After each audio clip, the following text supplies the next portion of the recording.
comment modifier, comment créer, comment supprimer un ou plusieurs comptes comptables. Maintenant, on va aller démarrer et mettre en marche le module client. Donc, une fois le module client sera en marche, automatiquement, il y a un autre module qui va apparaître. Regardez, vous ne voyez pas ici, regardez. Ici, vous ne voyez pas un module qui est très important, qui est le module facturation. Ça n'existe pas ici. Mais une fois le module client sera créé, modifié, démarré et mis en marche, le module facturation viendra automatiquement par la suite. Et on va commencer, après, on va paramétrer quelque chose dans facturation. Après, on va aller dans le module client pour paramétrer. On revient au module fournisseur pour paramétrer. Et enfin, on va terminer tout ça par le paramétrage de l'inventaire. D'accord? On va aller maintenant pour mettre en marche et démarrer le compte client. Est-ce que vous avez des questions avant qu'on avance, s'il vous plaît? On va aller mettre en marche et démarrer le client, le module client. Pour ce faire, je vais aller au client, je clique sur Mise en marche et il me demande qu'est-ce que je vais. Il me demande les applications, les modules client, inventaire, commande.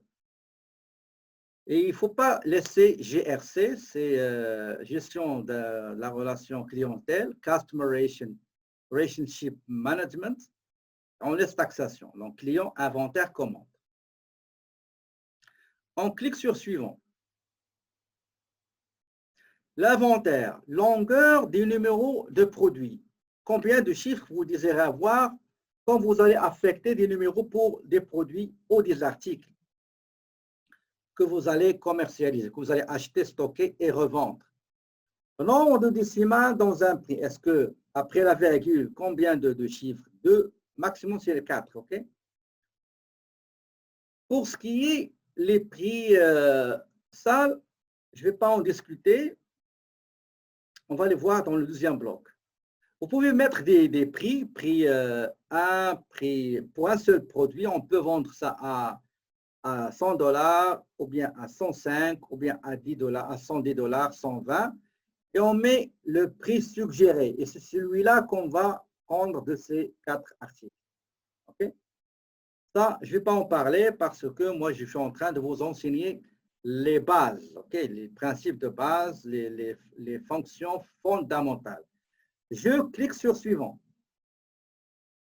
Longueur du numéro imprimé, c'est-à-dire le numéro qui portera soit bon de livraison, bon de commande, facture, etc. Coton à utiliser. Est-ce que le coton moyen, le prochain coton, dernier coton ou le coton réel? Généralement, Comba utilise le coton réel, ce qui vous a coûté effectivement l'article. D'accord? Répartition des ventes, si en cas où vous faites de l'analytique. Les intérêts que vous allez appliquer pour les comptes, pour les clients qui sont en retard. Donc, il y a un temps minimum, il y a un temps maximum. Donc, ça, je ne vais pas en parler. Le plus important, c'est que cette rubrique-là soit cochée. Ça veut dire quoi? Une fois que vous allez faire une facturation de vente et le paiement des ventes, tout ça doit être normalement transféré à la comptabilité. D'accord? C'est très important. On laisse le reste, on clique sur suivant. N'oubliez pas, nous sommes dans l'année 2018. Comme je vous l'avais déjà dit, malheureusement, même si vous achetez le manuel, ça ne va pas vous servir. Pourquoi? Parce que dans le manuel, il y a 2014, 2015, etc. Si vous avez 2020, 2019, ça ne marche pas ici. Ici, on vous donne juste 2018. D'accord? Je clique sur suivant. Ici, pour les cartes de crédit. D'accord? Pour les cartes de crédit, on peut mettre des cartes de crédit. Par exemple, je peux mettre... mais attention, si vous mettez les cartes de crédit, il faut créer des comptes. OK? Donc, on va essayer de voir ça. Donc, carte de crédit, carte Visa, par exemple, carte Visa. Je peux ajouter, par exemple, Mastercard. Mastercard.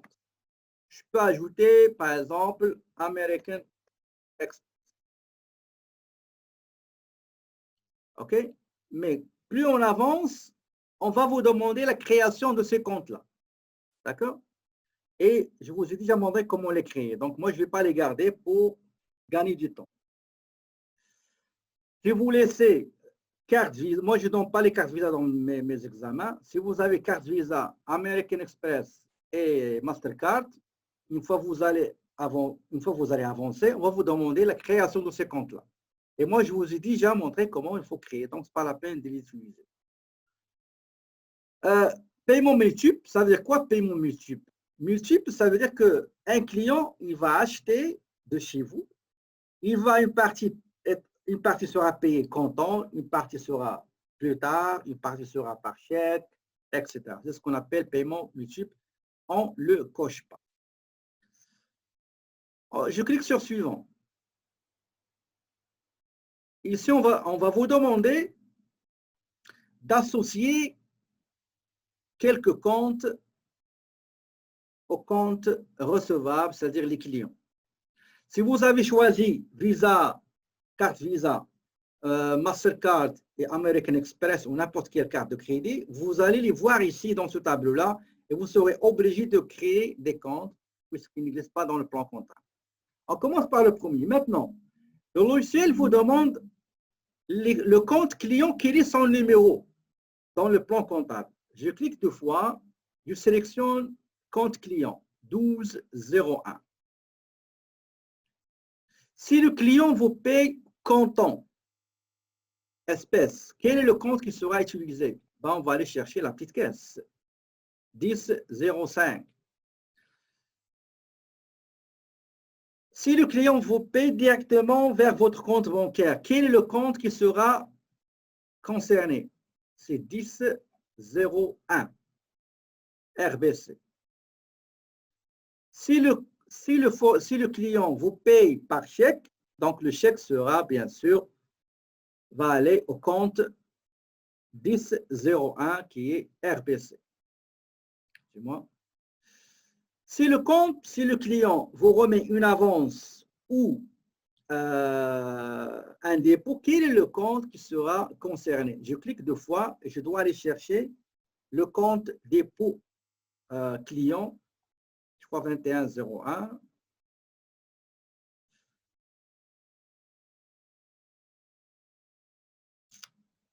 Voilà, 21,02, pardon, 21,02, voilà.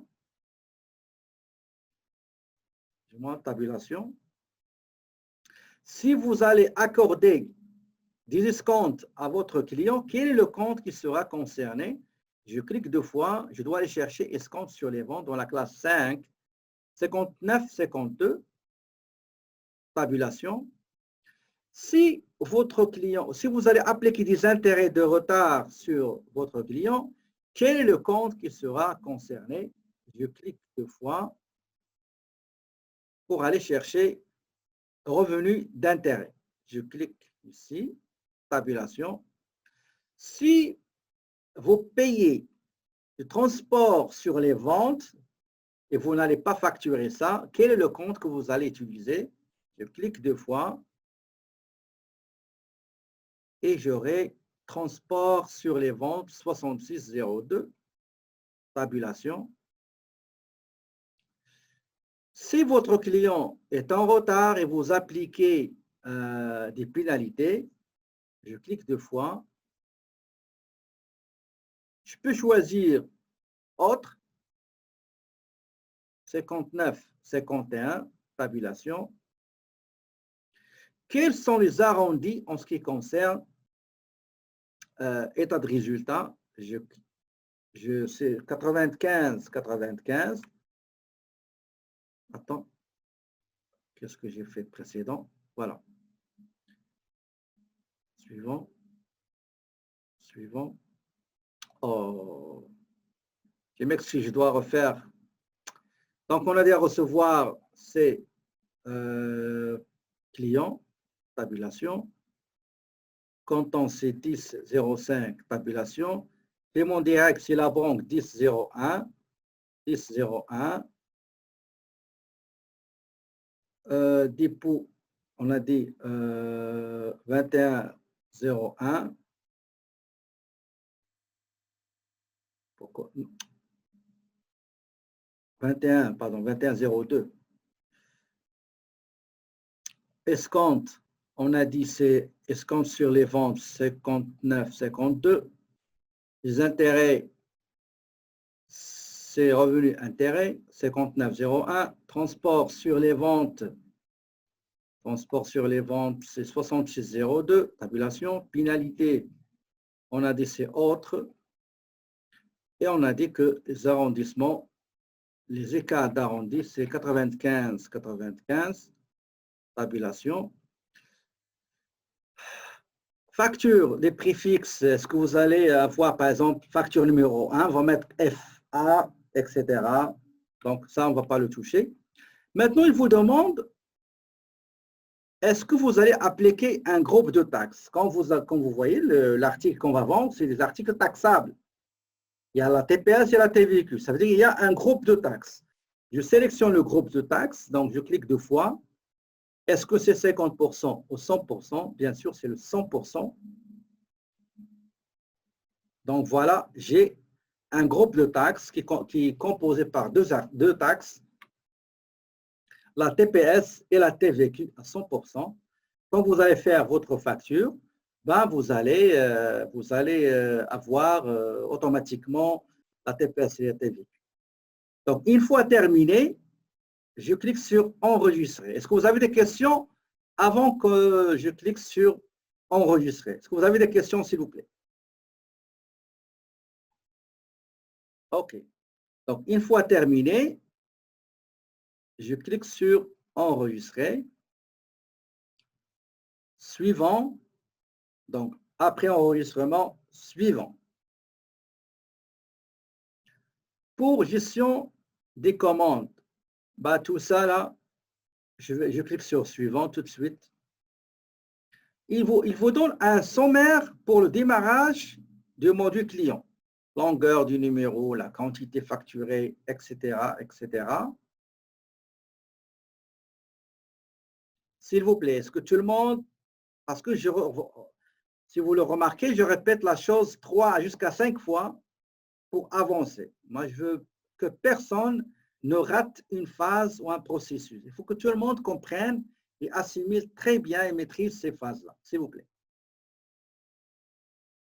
Ça paraît que ça prend du temps, mais croyez-moi, si vous êtes toute seule, vous allez faire tout ça 30 minutes maximum. Mais puisqu'il y a vos collègues qui posent beaucoup de questions intéressantes, c'est pour ça que ça nous prend un peu du temps. Mais ce n'est pas grave, ça vaut la peine. Donc, une fois, donc, pour ce qui est client, c'est déjà mis en marche, déjà démarré. Et en même temps, la facturation, le mode de facturation a été aussi mis en marche automatiquement après avoir mis en marche le client. Maintenant, une fois on a démarré le client et par la suite, la facturation a été démarrée automatiquement, la phase suivante, c'est d'aller dans le module facturation et faire le paramétrage du mode d'expédition, les vendeurs, les territoires, les rabais aux clients. C'est ce qu'on va faire tout de suite.